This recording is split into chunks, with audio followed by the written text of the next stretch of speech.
This is Write What You Know, the storytelling program on Bizz 99.9 FM Substitute Radio. I'm your host Geoff Walker. Welcome and thank you for joining me. Today we'll be reciting a short story called The Birds of Sapphic. Enjoy the story.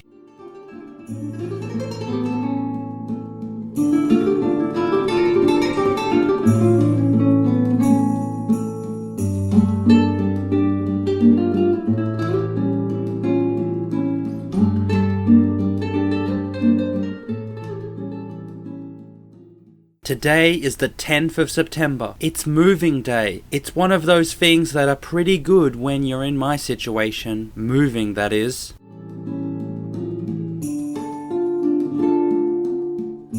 I jump out of bed, out of my room, and into the kitchen. I start making my brekkie, Cocoa Pops.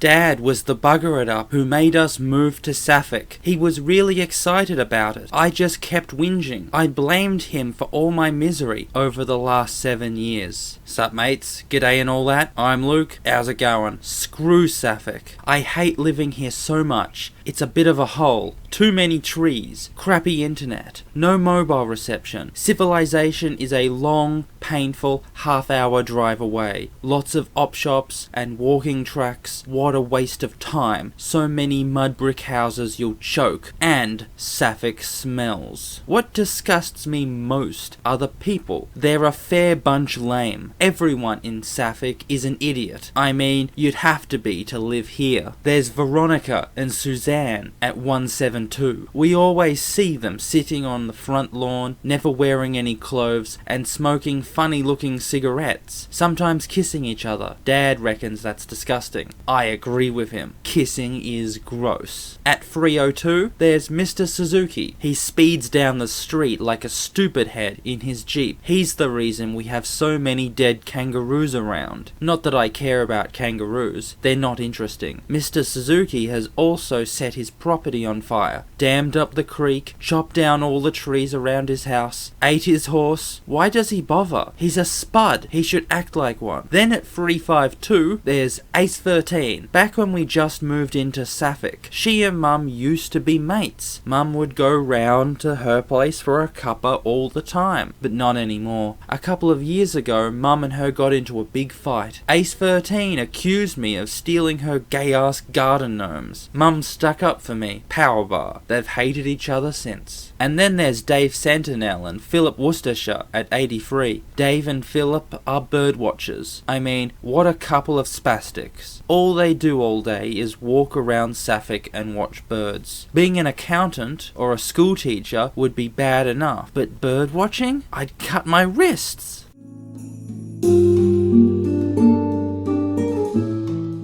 I take my plate into the kitchen and leave it on the sink. Finding some clothes to wear, I make my way to the bathroom.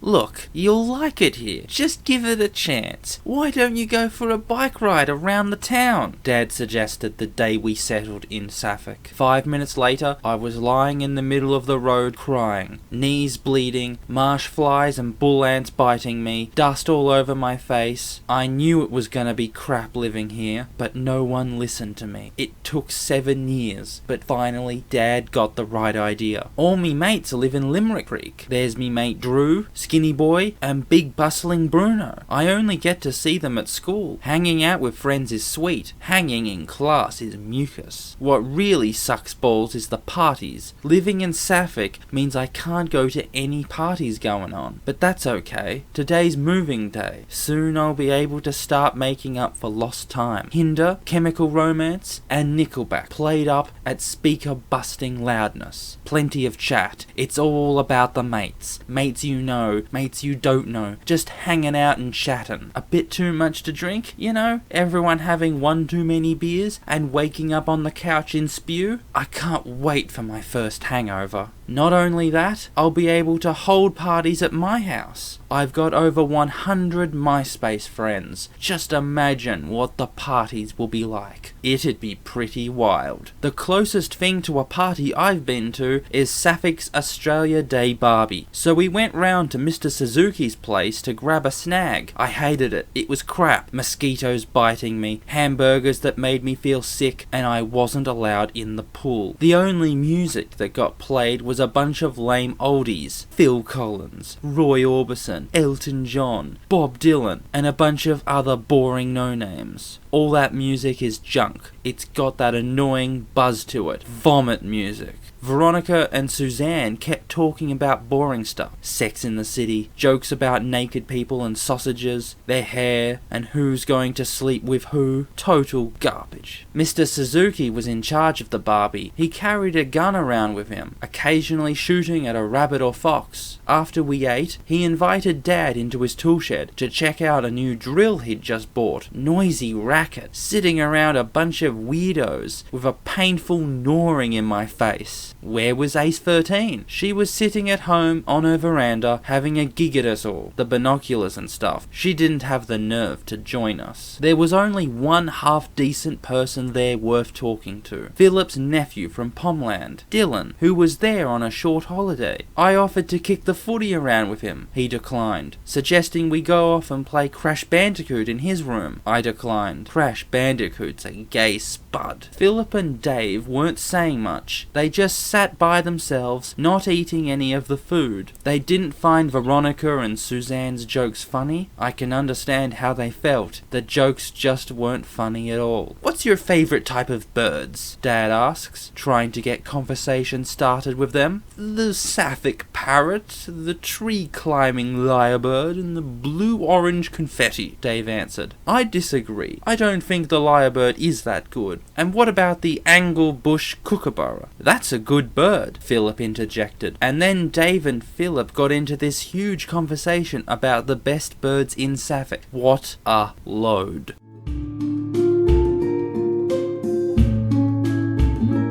Our shower is so crappy. It's gravity fed, really slow and weak. The hot and cold water is crap. I can never get the temperature right. This'll be the last time I'll ever have a shower here. Sweet.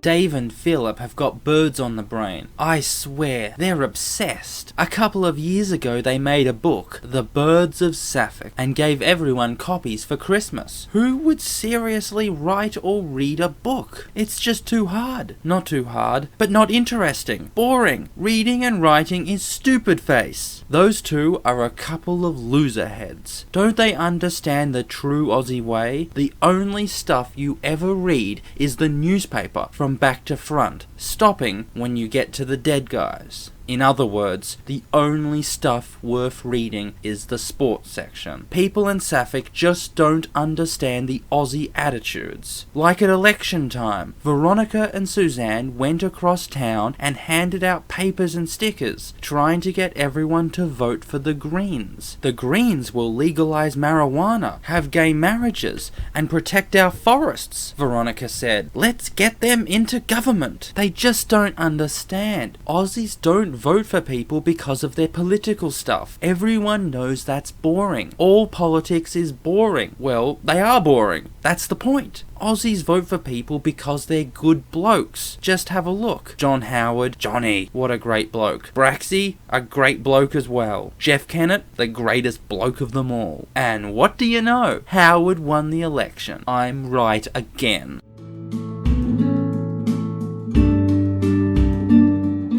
I begin to brush my teeth. The bathroom mirror is covered in daddy spiders. If I had my way, they'd all be daisy digging down the drain. Mum doesn't let me. The truck is packed, all our stuff and couches and junk. Only a couple of small bags. Our cat, the mattresses, and we'll be on our way. There's some ruffling upstairs. Mum and Dad are waking up. Only a couple of hours before we leave.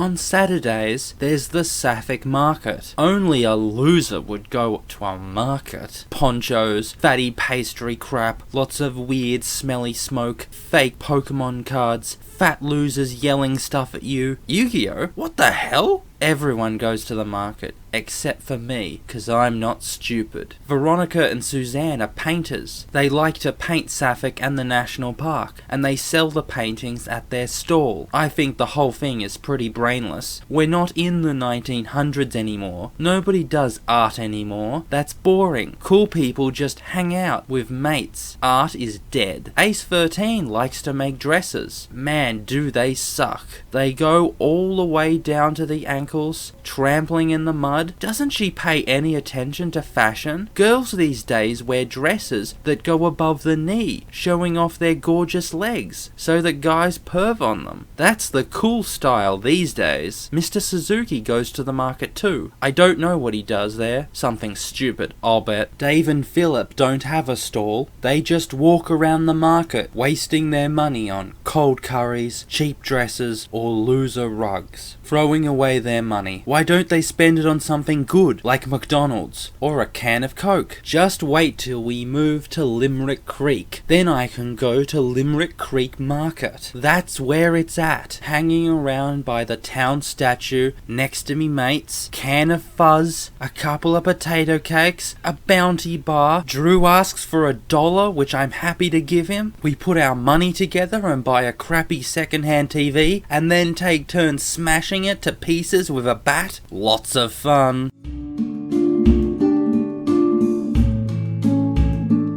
The house is now completely empty. Car packed, truck ready to go. Me, Mum and Dad are in the car. We drive out the driveway and onto Sapphic Main Street. My eyes are watering. I'm crying. This is really happening. We're moving. Finally. Forever. I've waited so long for this moment. What the hell?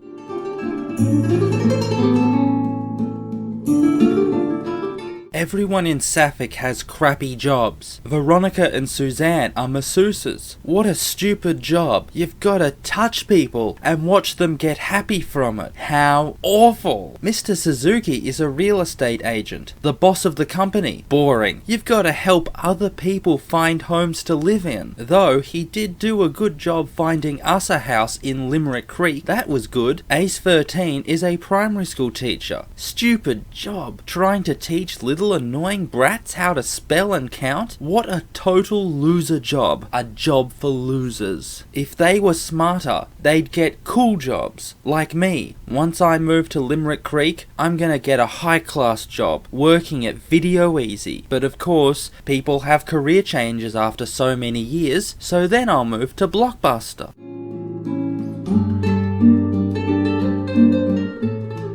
We can't leave. There's something blocking our path out of Sapphic. Veronica, Suzanne, Ace 13, Mr. Suzuki, Dave and Philip are all standing across the middle of the road. What's going on? Dad asks. You guys are the coolest people we've ever met, Veronica explains. We don't want you to leave. Dad's got tears. He's crying, just like me. But I think it's for different reasons. What is he? Oh no. Dad looks at me and Mum. The move's off. We're staying here in Sapphic. Forever! I suddenly start to feel some sharp pain in my chest. And then everything goes black.